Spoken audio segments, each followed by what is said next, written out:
Shri Ramakrishnaaya Namaha, Shri Shardambikaya Namaha, Shri Matre Namaha. The secret Panchadashi mantra is revealed to us through the names we chant today. This particular mantra is revered as the queen of all Vidyas in Sri Vidya Sadhana. Today's names beautifully unfold how her worship through the Panchadashi mantra graces us with abundance of knowledge, opulence, bliss, and a deep spiritual awakening.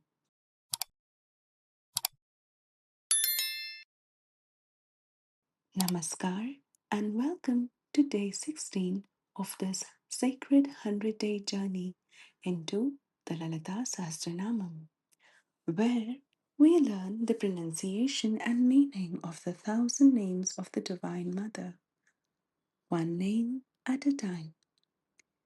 Today, we will learn names 84 to 98. Sit comfortably and repeat along with me. Let us begin. Hara Netragni Sandagdha Kama Sanjeevanaushadhihi.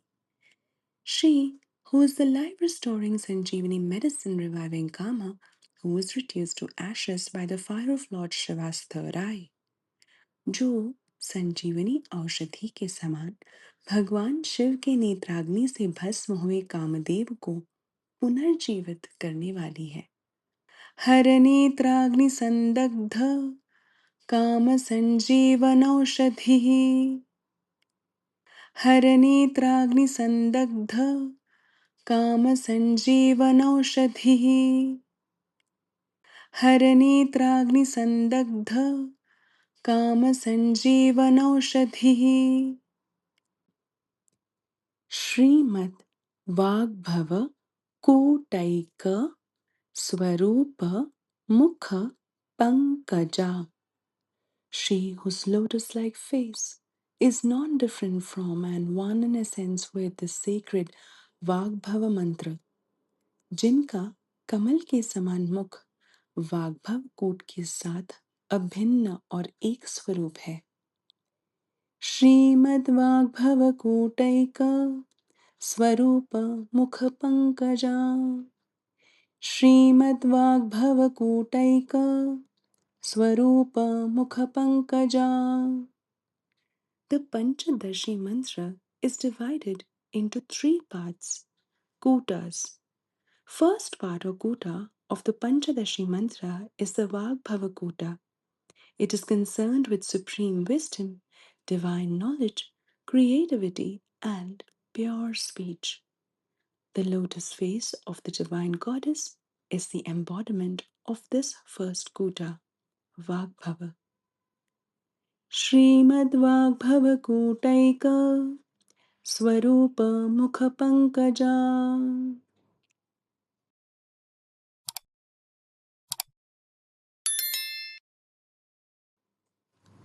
कंठाध कटिपर्यंत मध्यकूट स्वरूपिणी. She whose from the throat to the waist embodies the middle portion of the divine Panchadashi mantra, जो कंठ से कटि तक मध्यकूट स्वरूप है. कंठाध कटिपर्यंत मध्यकूट स्वरूपिणी. कंठाध कटिपर्यंत मध्यकूट स्वरूपिणी. The second part of the Panchadashi mantra, Madhyakuta, is concerned with sustenance, desires, and cosmic energy. The goddess's neck up to the navel embodies the Madhyakuta. Kantadha Katiparyanta Madhyakuta Swarupini. Shakti Kutaika Tapanna Katya Dhobhaga Dharini. She, whose form below the waist is the manifestation of the Shakti aspect of the mantra, जो कटी के नीचे शक्ति कूट स्वरूप धारण करती है। शक्ति कूटैकतापन्न कट्यधोभागधारिणी। शक्ति कूटैकतापन्न कट्यधोभागधारिणी। The third part of the Panchadashi mantra, Shakti Kuta, signifies transformation, dissolution, and ultimate liberation. From the waist down to her lotus feet, the Divine Mother manifests as this Shakti Kuta. If you feel like exploring the Panchadashi mantra more deeply, please write Panchadashi mantra in the comment section below this video. शक्तिकूटैकतापन्न कट्यधोभागधारिणी। Mula she who is the very essence of the root mantra, जो मूल मंत्र का स्वरूप है। मूल मंत्रात्मिका, मूल मंत्रात्मिका। Here, Moola mantra or the root mantra means the Panchadashi mantra, which is a very powerful and secret seed mantra of Sri Vidya Sadhana. It is called as the Mool mantra of Matrapura Sundari. It is called so because it acts as the fundamental blueprint of the universe and a vehicle for ultimate spiritual liberation. It is named Panchadashi because it contains 15 seed letters or bija in Sanskrit. Dedicated to the goddess Lalita Tripura Sundari, the Panchadashi mantra is known as the queen of all Vidyas. Moola mantratmika, Moola Kuta Traya Kalevara. She whose body is formed of the three sacred sections of the Moola mantra. जिनका दिव्य शरीर मूल मंत्र के तीनों पवित्र कूटों से निर्मित है। मूलकूटत्रयकलेवरा, मूलकूटत्रयकलेवरा, मूलकूटत्रयकलेवरा। कुलामृतैकरसिका, she who relishes the divine nectar of the Kula union with the supreme consciousness, जो परम चेतना के साथ कुल संयोग के अमृत का आनंद लेती है। कुलामृतैकरसिका, कुलामृतैकरसिका। Kula in this name means Mooladhara or root chakra, and Akula, a name that we will learn later, means Sahasrar or the crown chakra, the divine consciousness, Lord Shiva. When Kundalini Shakti rises from Mooladhara and unites with Sahasrar, pure Amrit flows, and this is relished by Devi Ai Lalita. Kulamritaika.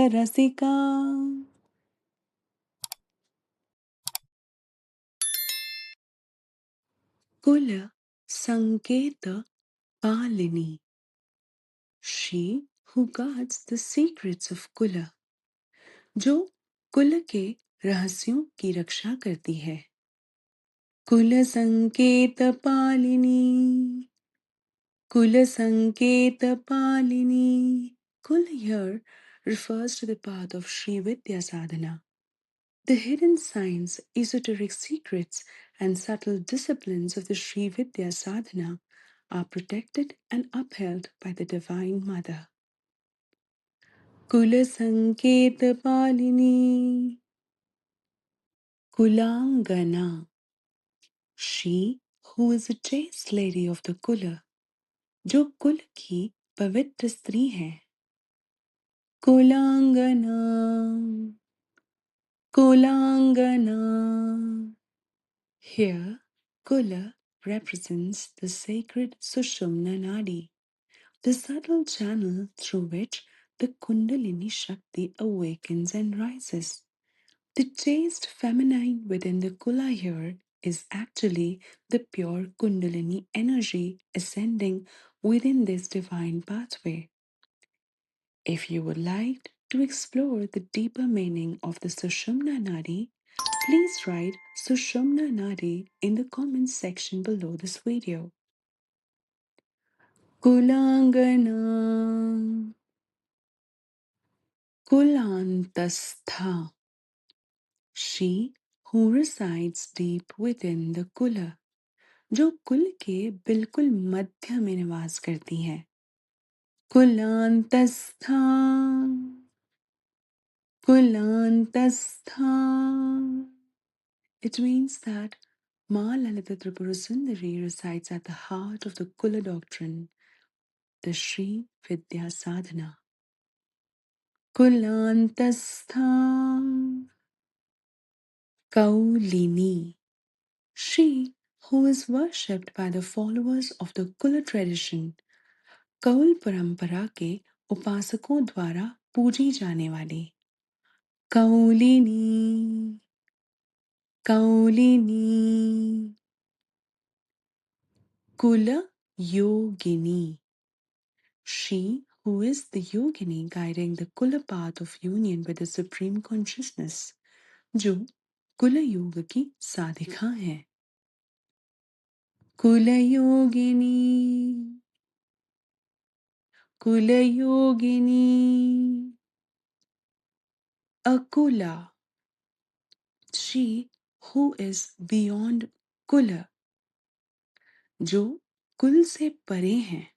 Kula here represents the material realm beginning at the Mooladhara, while Akula signifies that which is beyond all material limitations. She is the divine energy that rises from the Mooladhara to the Sahasrara and ultimately unites with Shiva in complete oneness. Akula, Akula, Akula, Samayantastha, she who is at the core of the Samaya path. Samaya, path, the internal, purely meditative and mental path of worship, जो आंतरिक साधना में स्थित है. समयांतस्था समयांतस्था समयांतस्था समायाचार tatpara, she who is devoted to practices involved in the samaya path, वह जो समय मार्ग के नियम में तत्पर रहती हैं. समयाचार तत्परा समयाचार तत्परा समयाचार तत्परा. We have learned names 84 to 98 today. Let us revisit the pronunciation of all the names and verses we have learned today. हरिनेत्राग्निसन्दग्ध कामसञ्जीवनौषधिः श्रीमद्वाग्भवकूटैक स्वरूपमुखपङ्कजा कण्ठाधः कटिपर्यन्त मध्यकूटस्वरूपिणी शक्तिकूटैकतापन्न कट्यधोभागधारिणी मूलमन्त्रात्मिका मूलकूटत्रयकलेवरा कुलामृतैकरसिका कुलसङ्केतपालिनी कुलाङ्गना कुलान्तस्था कौलिनी कुलयोगिनी Akula समयान्तस्था समयाचार तत्परा.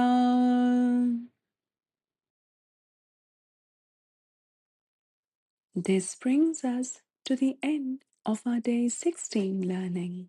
A separate video with all the names learned so far is available on the channel.